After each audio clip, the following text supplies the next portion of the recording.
Amém. Podem se assentar, meus irmãos. Deixa aí a tua Bíblia aberta já em Apocalipse capítulo 2, versículo 12.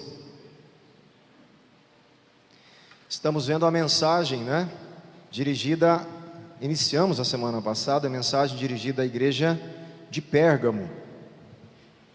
Vamos fazer um resumo comigo? Se você puder resumir para mim a mensagem de Jesus, através de João, a igreja de Éfeso, o que você falaria? O que Jesus queria que eles entendessem? Voltar ao primeiro amor. E a gente viu que o primeiro amor nada mais é do que amar a Deus, obviamente, sobre todas as coisas e ao próximo, mas tinha a ver também com as primeiras obras, aquilo que eles faziam no início da conversão deles, no início da igreja, que era pregar o evangelho, fazer discípulos. Lembra que eu li lá em Atos, que Lucas escreve que lá a palavra de Deus crescia em Éfeso? E provavelmente isso parou de acontecer e eles precisavam voltar ao primeiro amor. Tudo bem, resume a palavra, a mensagem a Esmirna.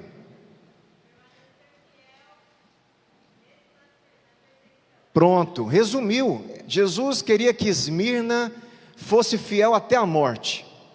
Nas tribulações que eles iriam sofrer, porque Jesus falou que eles iriam sofrer, eles teriam que então dar as suas próprias vidas com o testemunho cristão. Sejam fiéis, testemunhas de Cristo até a morte. Essa foi a mensagem central para a igreja de Esmirna. Vamos lá? Essa mensagem, ela é para a igreja de hoje também? Com certeza. Nós estamos na condição de Esmirna no Brasil? Não. Mas temos a nossa forma de sermos fiéis ao testemunho de Cristo? Temos. Temos que voltar às primeiras obras como Éfeso? Temos. Temos que expulsar do nosso meio falsos profetas como Éfeso fez? Temos. Se nós estamos entendendo a mensagem de Jesus às igrejas. Tá? Ponto final. Nós vamos, aquelas discussões, detalhes, um monte de confusão que o povo faz, nós vamos tentar falar um pouquinho, mas não vamos deixar essas coisas atrapalhar a mensagem de Jesus, a mensagem que Jesus queria que Esmirna entendesse, que Éfeso entendesse, que Pérgamo agora entendesse. Todo mundo lembra do que eu falei a semana passada? Ok, vamos lá. 12, vamos ler novamente em versículo 12. Ao anjo da igreja em Pérgamo escreva: estas coisas diz aquele que tem a espada afiada de 2 gumes. Vamos relembrar? Quem morava em Pérgamo? Porque isso aqui tem a ver, o que era a espada de 2 gumes no Império Romano? Era o direito da espada, ius gladi, que é o direito romano, que eles achavam que ele tinha o direito da espada. O que era o direito da espada? O direito de declarar o que era certo e errado, justo e injusto, e tirar a vida de quem eles queriam tirar, porque achavam que não estava certo, diante da justiça do império. Jesus vem se apresentar a Pérgamo dessa forma: eu tenho na minha boca a espada, não é o Império Romano. E quem morava em Pérgamo? Morava um procônsul romano, na cidade de Pérgamo, que era responsável pela província, toda a província ali da Ásia. Então existia um representante romano importantíssimo naquela região da Ásia, que morava onde? Em Pérgamo. E esse procônsul romano tinha, portanto, ele achava que tinha o direito da espada. E Jesus vem falar para a igreja que está em Pérgamo: quem tem o direito da espada sou eu, não é Roma. Olha só como é um confronto de poder. Lembra que Jesus, ao ressuscitar, foi dado a ele todo o poder no céu e na terra. Ele já está dizendo que todos os reinos do mundo, todo o poder de justiça e de poder de julgamento pertence a ele e não mais a ninguém na terra.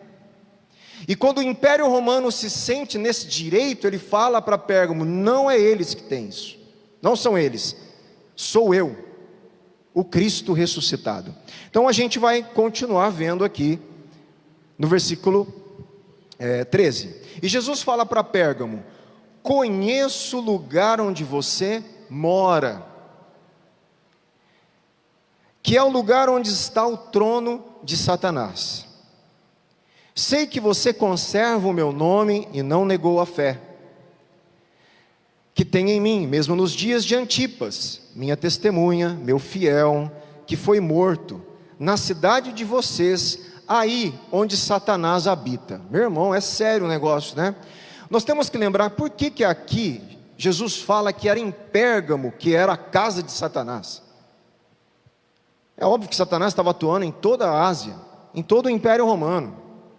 Mas tem alguma coisa específica do Império Romano em Pérgamo que não tinha da mesma forma nas outras cidades, ao ponto de Jesus falar que ali Pérgamo era a casa de Satanás. E obviamente tem a ver com a representatividade do procônsul romano em Pérgamo, mas não só isso. Como a gente já viu, tem a ver com o quê? O culto ao imperador. O centro do culto ao imperador fortíssimo na Ásia estava em Pérgamo. Ah, mas era por causa da idolatria. Idolatria tinha em tudo quanto é canto da Ásia. Em tudo quanto é lugar tinha deuses, né, greco-romanos. Eles, né, adoravam, tinham altares, os templos dos deuses. Mas em Pérgamo, além dos templos pagãos, além dos deuses e os sacrifícios que eles faziam, existia uma centralidade ao culto do imperador muito forte. E Jesus considera isso pior do que o culto aos ídolos.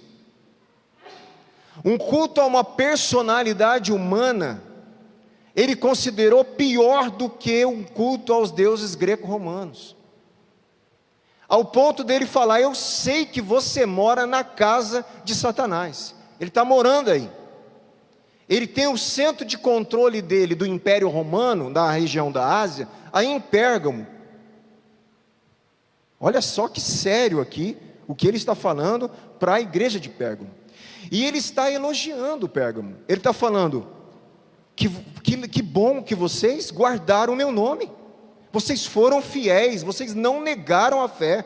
Ele está elogiando. Lembra que essa frase, conheço, sempre é o início de um elogio. Tenho contra ti, sempre o início de uma repreensão. Então quando ele fala conheço, ele está iniciando algo que ele vai falar de bom sobre a igreja, tá? É um padrão que o escritor está usando. Agora vamos lá para alguns destaques aí que eu preciso ler e com calma com vocês aí. Vamos lá.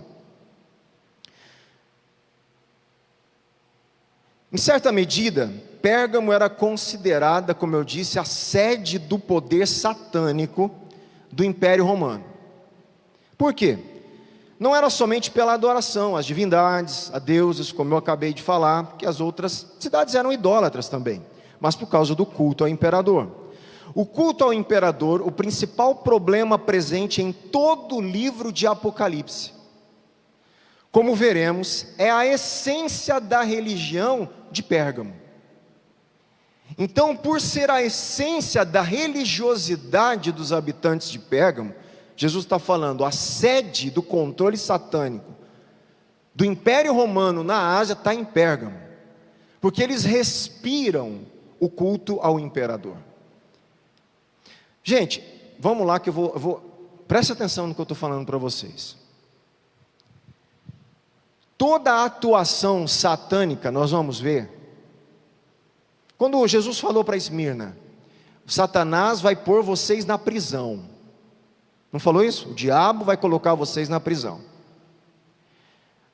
Presta atenção na pergunta que eu vou te fazer. Sempre em Apocalipse, Satanás vai fazer algo através de um poder. E normalmente o poder imperial romano.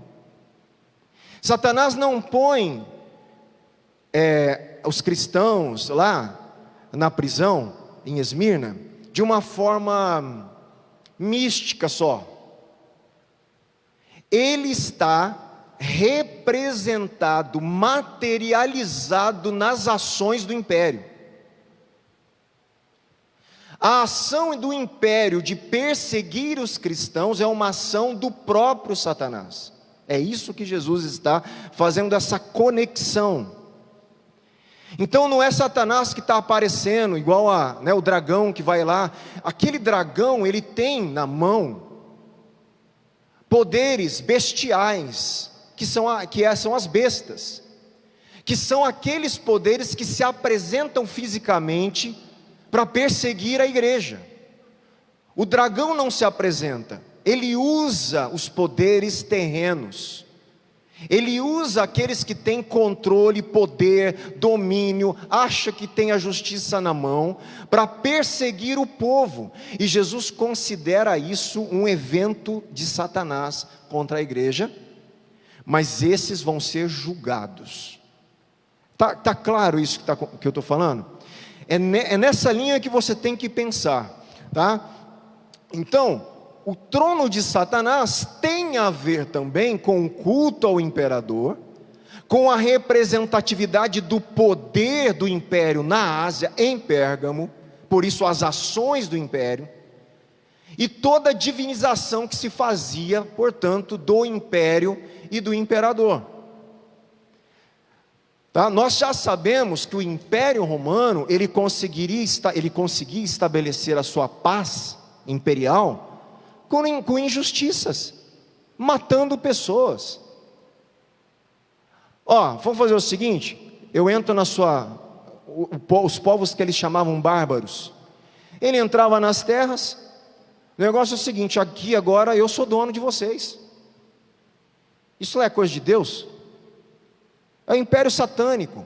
Eu sou dono de vocês agora, vocês vão pagar tributo, eu venho colher o tributo de vocês de tempo em tempo, e se vocês se rebelarem, a gente mata vocês, e agora tem paz. Olha que paz, aí tem paz mesmo, né? É a falsa paz. Por isso Jesus fala, a paz que o mundo dá. Quando ele fala isso, ele está falando, meu irmão, da paz do Império Romano. A paz que o mundo dá, ela é injusta, ela é mentirosa, ela é conquistada pelo um poder satânico, diabólico. E a minha paz é diferente. A minha paz não tem a mesma fonte, ela não é articulada do mesmo jeito, não há injustiça na paz que eu estabeleço, ela é justa, perfeita. Sempre há um contraponto com um poder imperial que se achava divino. Isso é um negócio seríssimo nas escrituras sagradas. Tanto é que quem lembra em Atos, quando um dos Herodes, ele aceita ser chamado voz de Deus, vocês quem lembram disso? Deus mata o cara na hora, ele morre na hora ali, fica doente na hora e morre, porque Deus não aceita dividir a sua glória.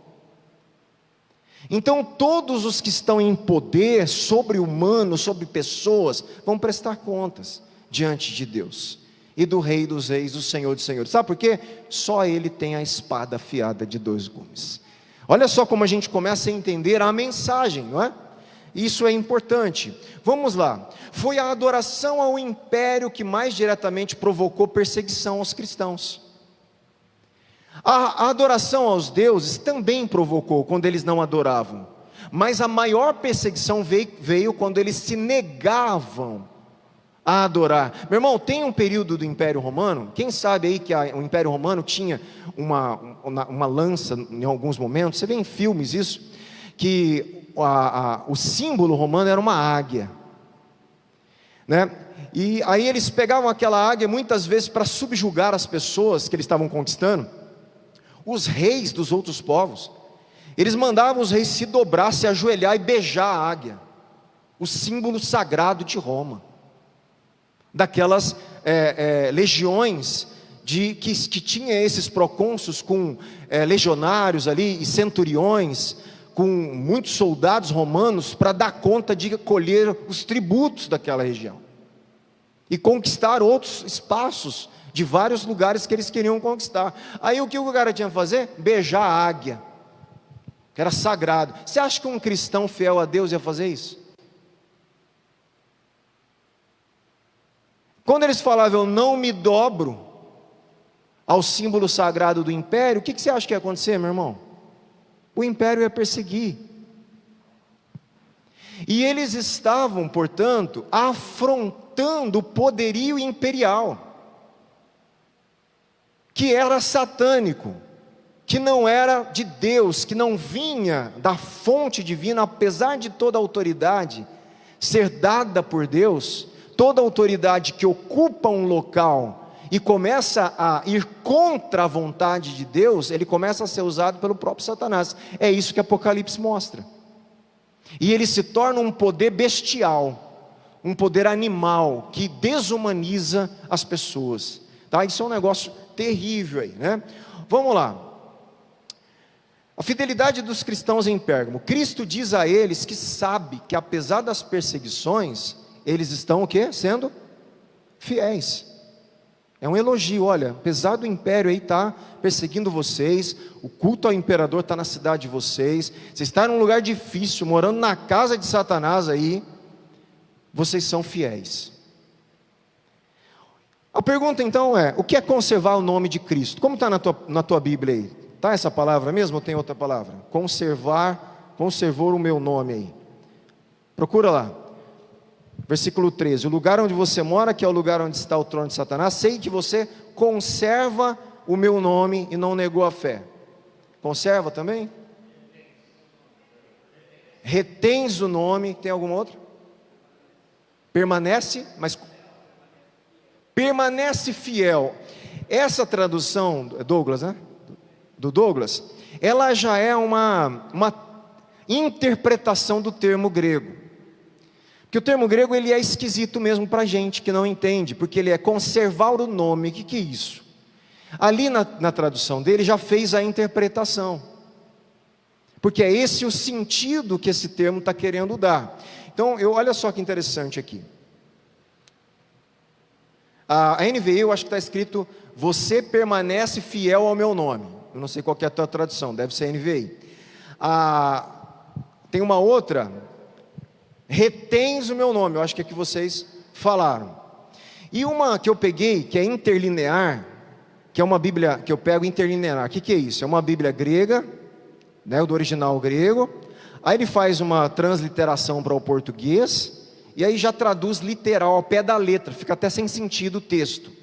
Ela traduziu assim, você se apega ao meu nome. Então, eu estou feliz porque vocês conservaram, se apegaram, permaneceram fiéis, retiveram o meu nome, tá certo? É mais ou menos isso aí. Mas olha só, vamos tentar entender. A palavra nome, esse termo nome, aparece 38 vezes em Apocalipse. Só em Atos utiliza-se mais, ali, com frequência, né? Significa sempre, presta atenção, não esqueça disso que eu vou falar. Nome na cabeça de um judeu, de uma mentalidade hebraica. Apesar de estar sendo escrito em grego, quem está escrevendo é um judeu.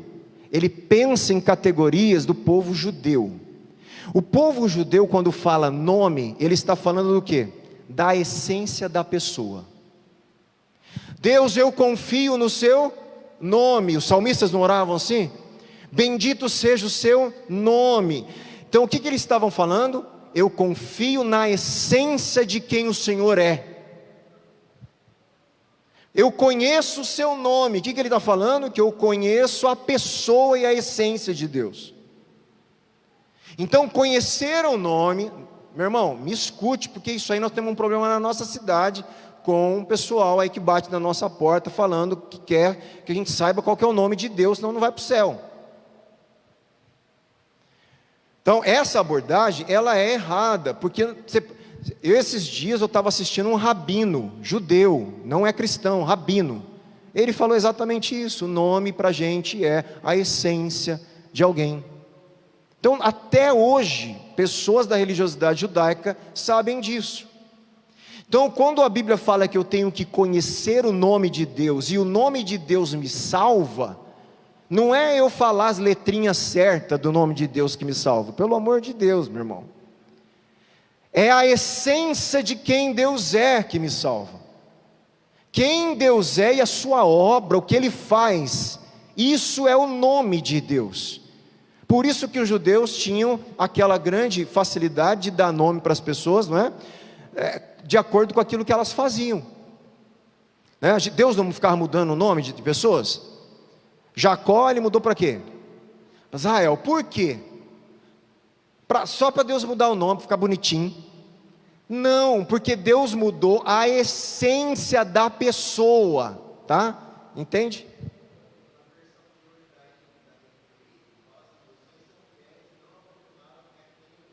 Vocês são fiéis, falando da fidelidade.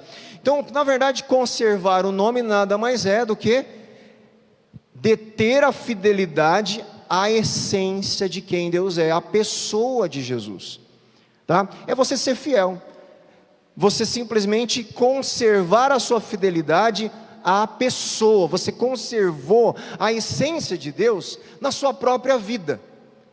Esse é o sentido aí que nós estamos querendo falar. Nada mais é então do que permanecer fiel ao nome de Jesus, significa viver à altura da responsabilidade dessa nova identidade que você tem. A tua identidade agora não vem do nome de Deus, da pessoa de Deus, da essência de Deus, não vem? Então o que ele está falando? Conserva essa essência, retenha essa essência em você. E é isso que ele está elogiando Pérgamo. Vocês fizeram isso, parabéns, muito bom, que legal que vocês estão sendo fiéis aí, né?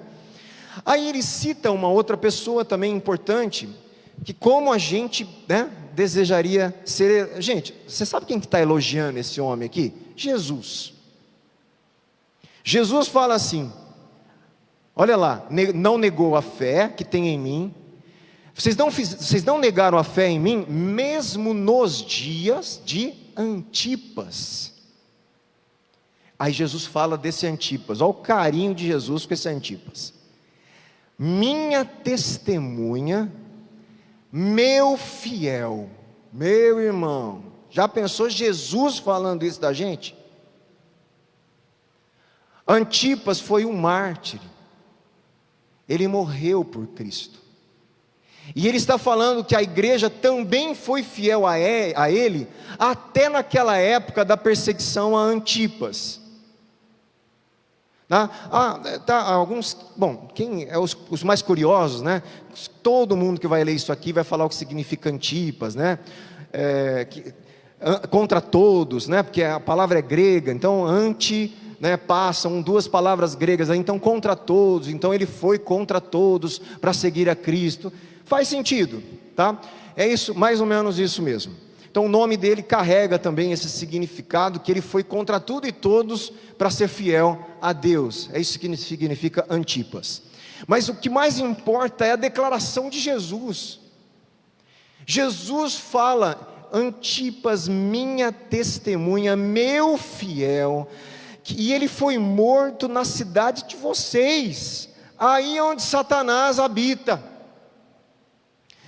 Sobre Antipas é muito interessante também, porque tem uma história sobre ele, que não é provada, mas os pais da igreja contaram. A história de Antipas é que ele, pela tradição, né, que se formou ali depois, que ele foi morto aqui, martirizado, assado até a morte, dentro de um touro de bronze. Isso é uma das coisas mais horríveis que tem, que a gente ouve de tortura a cristãos. Eles tinham um touro de bronze, que botava uma fornalha embaixo daquele touro, que começava a queimar aquele bronze todo, esquentar, e ele colocava ali pessoas ali dentro para serem mortas, mas uma morte lenta e, meu irmão, a gente não tem nem ideia da dor que aquilo causava. A tradição conta que Antipas foi martirizado dessa forma, tá? Isso é muito contado na tradição. Mas, historicamente, historiadores indo atrás e tentando levantar questões mais consistentes de informações históricas, eles não encontram. Eles não encontram provas, eles encontram registros de pessoas contando isso.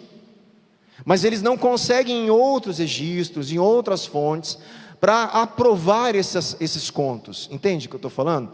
Então os historiadores, as pessoas que são mais técnicas na história, eles ficam com o pé atrás, e eles falam assim: olha, estão contando isso, pode ser isso que aconteceu, mas nós não achamos tantas evidências comprovando essa tradição. Então eu estou contando da forma mais justa, sincera e transparente para vocês. Porque o que acontece? Nós pastores, né? Isso é belo se isso aconteceu. E mesmo que não aconteceu, ele foi martirizado. O próprio Jesus está falando.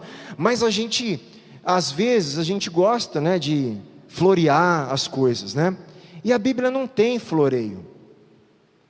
Ou foi ou não foi. Se foi lá dentro do touro ou não foi, ele foi martirizado, ele foi fiel. É o que importa. E às vezes a gente quer, né? E aí faz aquele negócio que Antipas foi colocado dentro do bronze, e o bronze começou a esquentar e tal, e pega fogo e a pele. A Bíblia é tão sucinta e objetiva em algumas coisas, que é um negócio, até você fala: mas Deus, é isso mesmo? O Lucas podia ter enfeitado mais, né? Paulo chega para um cara paralítico em Atos, olha para ele, vê que ele tem fé para ser curado e fala: homem, levanta. O cara levanta. Acaba a história. Imagina um pastor do Brasil contando um negócio desse hoje, que ele levantou um paralítico da cadeira de roda. Meu irmão, é o culto inteiro fazendo aquela novela, aquele drama e aquela ostentação. E você vai ver Jesus, e Jesus pega, põe a mão no olho e fala: ó, abre-te, vê, levanta. E você percebe que quem está escrevendo não floreia. E ele falou, levantou. E Jesus disse: abra, e o olho abriu. Ele não fala, não começa, né? Não, e veio uma nuvem do céu e fechou o céu, e a glória desceu naquele lugar. Meu irmão, o cara viu. Isso é tão tremendo, que para quem estuda ciência da religião, isso é um fato que aquilo é real. Porque normalmente as histórias fantasiosas, míticas, elas são contadas com um monte de detalhezinho, de um monte de coisa, que para você florear aquilo. E o evangelho é muito objetivo. Jesus vai lá, fala para Lázaro: sai para fora. O cara estava morto. Lázaro, sai para fora.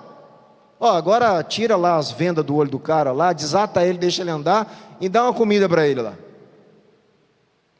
É muito objetivo. E nesse caso com Antipas não é diferente. Se você acha que João não sabia como Antipas tinha sido martirizado? Provavelmente. Então, mas depois na história alguém ficou sabendo como ele foi, e eles começam: olha, ele foi martirizado dentro de um touro de bronze. Então pode ter sido isso mesmo, como pode não ter sido. Cristo chama Antipas de meu fiel.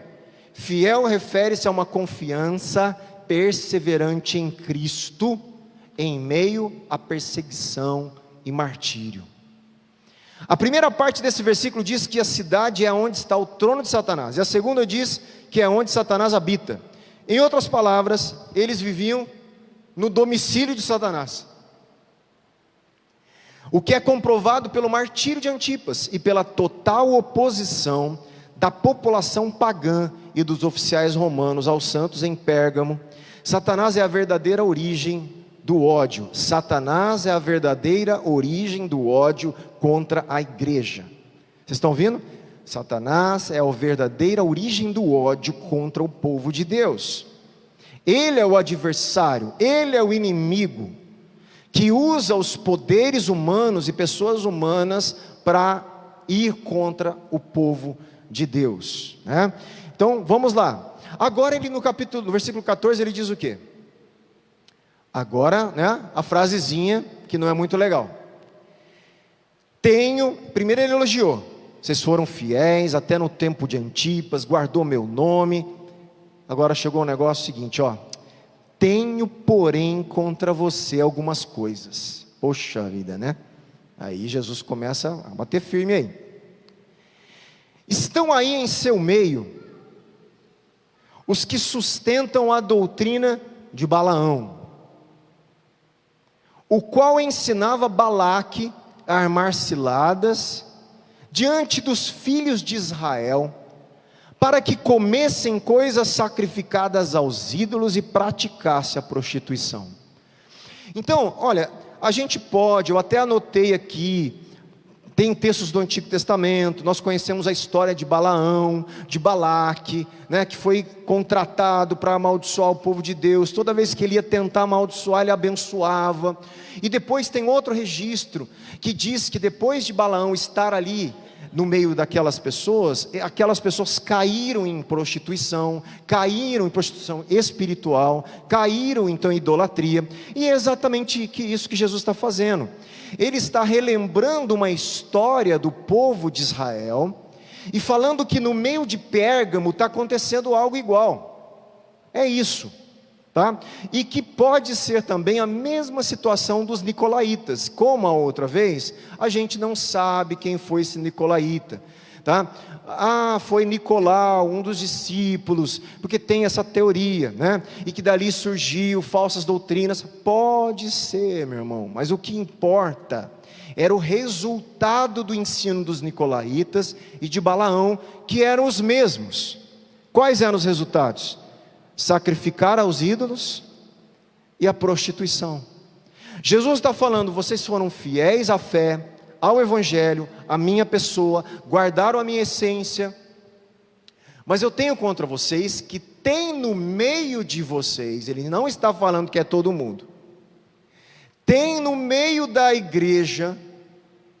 Mas meu irmão, o que tem a ver? Por que Jesus repreende uma igreja? Vamos lá, vamos tocar numa coisa que brasileiro não gosta? Por que Jesus repreende uma igreja se são só 10 que estão fazendo isso? Eu estou citando 10 ilustrativamente. Um punhadinho de gente aí, não é todo mundo. Por que ele repreende todo mundo? Porque é assim que funciona. A vida cristã não é individual, é comunitária. O que eu faço afeta o corpo. E ponto. O pecado de Acã fez com que Deus sentenciasse a nação inteira. Por isso que o teu pecado importa para a igreja, não é só para você. Por isso que a nossa vida de bom testemunho ou mau testemunho afeta o corpo de Cristo. E Jesus repreende a igreja. Por que vocês estão suportando e tolerando no meio de vocês gente assim? Manda fora. Se a gente faz isso hoje, os pastores, nós somos chamados: olha, aquele pastor não ama as pessoas. A gente não é chamado de fiel a Deus, a gente é chamado que não ama as pessoas. Mas Jesus está mandando: tira esses falsos profetas do meio de vocês. E ele elogia Éfeso por isso. Aqui eu estou contra vocês porque vocês estão tolerando um monte de gente aí que está seguindo a doutrina de Balaão e dos nicolaítas, levando gente para a imoralidade, para os sacrifícios a ídolos. Isso eu tenho contra vocês. Essa visão comunitária e bíblica que nós ocidentais não temos. Nós temos que entender que é mais ou menos, o exército pensa um pouco assim, né? Eu fiz tiro de guerra. Quem fez tiro de guerra aí? Né? No tiro de guerra é o seguinte, meu irmão: um cara errou o passo, todo mundo paga. E ponto. Mas não fui eu, não interessa, é a tropa, vocês são uma unidade. É para ensinar que todo mundo afeta todo mundo, e numa guerra, o que você faz pode matar o outro ou salvar o outro. Vocês são um.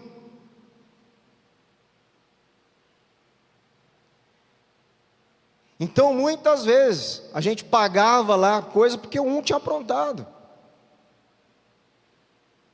E ele botava a gente, o sargento botava a gente lá para ficar marchando no sol até com aquele fuzil mosquetão pesado, hoje eu acho que é outro, é FAL, pesado, que doía, você não aguentava. A hora que você baixava a mão esquerda, ele chamava pelo nome: soldado, levanta o fuzil.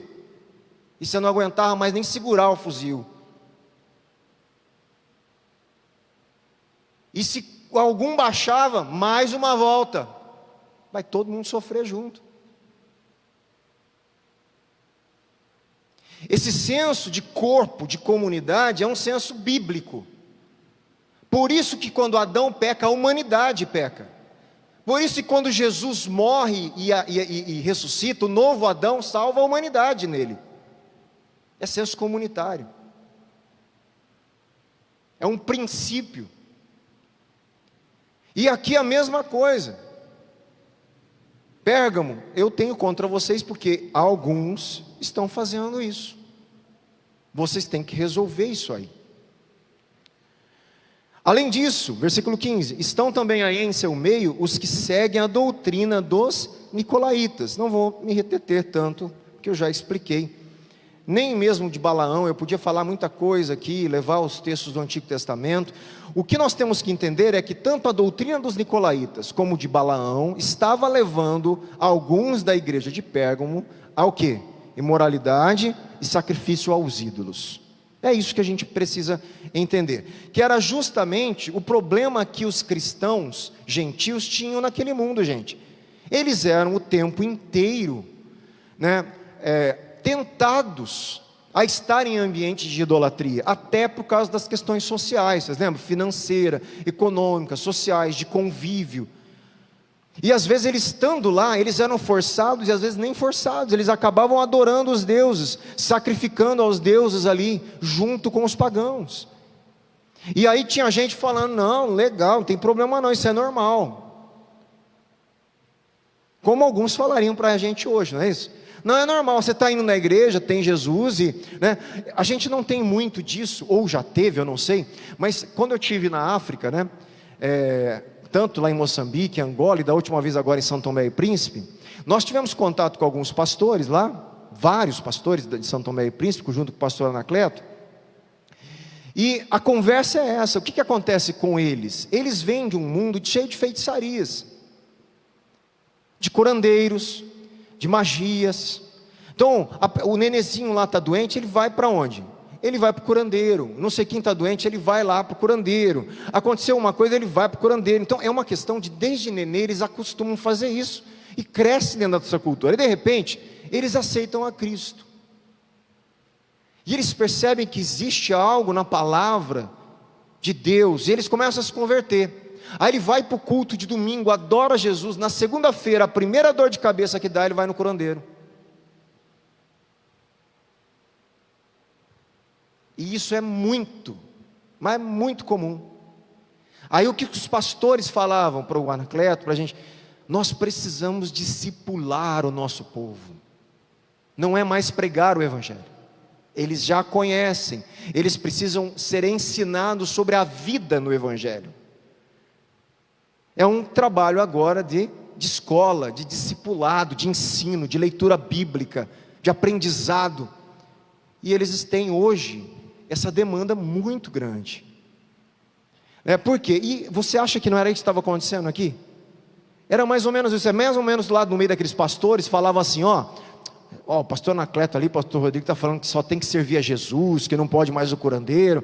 Aí o africano lá, o de São Tomé, o pastor respeitado: pode sim, não tem problema nenhum, vamos lá, eu vou junto com você lá no feiticeiro amanhã. Isso era mais ou menos a doutrina dos nicolaítas e o pessoal que seguia a doutrina de Balaão. Não tem problema não, vamos lá comer, vamos na festa lá do fulano de tal lá, de Apolo, de Ártemis, vamos lá, vai ter uma festança lá e nós vamos comer tudo quanto é carne sacrificada, vai ser uma coisa boa, uma festa, prostituição à vontade. E está tudo certo, porque aqui Jesus tem problema, é graça de Deus aqui, e eles eram ensinados a isso. Muitas pessoas, você vai ver que um dos problemas era essa mistura entre seguir a Jesus, somente Jesus, e a confusão com os outros deuses pagãos. A nossa fé é somente a Jesus, é exclusiva. Ele é o único Deus, o único ser que deve ser adorado, o único Senhor da nossa vida, amém? 16, vamos lá para a gente ir encerrando. Portanto, Ele vai dar a solução. Qual que sempre é a solução? Arrependa-se, sempre é a solução. A solução de Jesus para você, quando Ele aponta um erro seu, não é te jogar fora, é trazer você de volta, é falar arrependa-se. Aonde eu estou falando para você, o que é arrepender? Sai disso. Se convém, arrependimento é uma mudança completa na mente, nas atitudes, na direção, é voltar àquilo que Ele está mandando eles fazerem. Aí Ele diz o seguinte: se não, quer dizer, se não, o que é esse se não? Se você não se arrepender, irei até aí, meu irmão, aí Jesus fica, aí o negócio complica, hein? Se vocês não se arrependerem, eu irei até aí, sem demora, e lutarei contra eles com a espada da minha boca. Agora é interessante aqui, arrependa-se você, tenho contra ti, mas eu lutarei contra eles. Na hora do julgamento ali específico, Ele vai diferenciar o grupo. Só que Ele está falando, arrependa-se porque vocês têm que resolver esse problema no meio de vocês. E se vocês não resolverem isso, eu vou até vocês.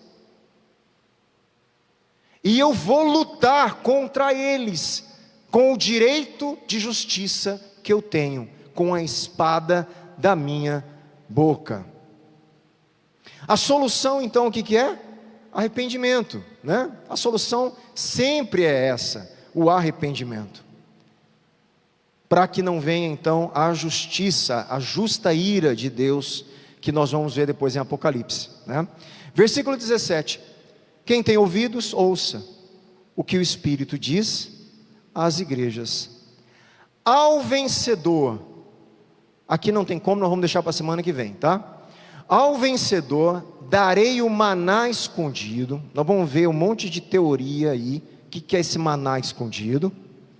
Também lhe darei uma pedrinha branca, também vamos ver os detalhezinhos dessa tal da pedrinha branca. E sobre essa pedrinha, um novo nome escrito, o qual ninguém conhece, exceto aquele que o recebe. Agora, para encerrar aqui, ao que vencer, vamos lá, o que significa isso?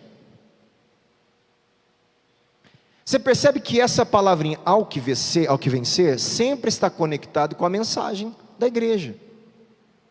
Lá em Esmirna, ao que vencer, aquele que for fiel até a morte, se necessário. Pérgamo, ao que vencer, aquele que não seguir as doutrinas de Balaão, que não aceitar que eles estejam ali ensinando, que colocar, quer dizer, quem fizer o que Jesus mandou, ao que vencer, quem fizer o que eu estou mandando, aí vai ter uma pedrinha branca, vai ter um maná escondido, tem umas promessas, né, embaladas numas figuras aí de linguagem, umas metáforas interessantes, né, que a gente vai tentar ver o que os teólogos falam, que é isso aí. Tá? Aí a semana que vem, são benefícios, são galardões, né? São dádivas ali ao vencedor, dádivas àqueles que se tornam fiéis e não se deixam ser enganados pela idolatria, pela imoralidade, pelo culto ao imperador, que se mantém fiel a Cristo. Eu vou dar a vocês então o maná escondido, né? E também vou dar para vocês uma pedrinha branca. E essa pedrinha vai estar um nome novo, escrito, qual ninguém conhece, exceto aquele que o recebe. Amém? Por causa do tempo, não tem como eu abrir para a gente ler as opções. A gente vai deixar esse finalzinho para a semana que vem. E a gente inicia Tiatira a semana que vem. Pode ser? Tudo bem? Então tá bom.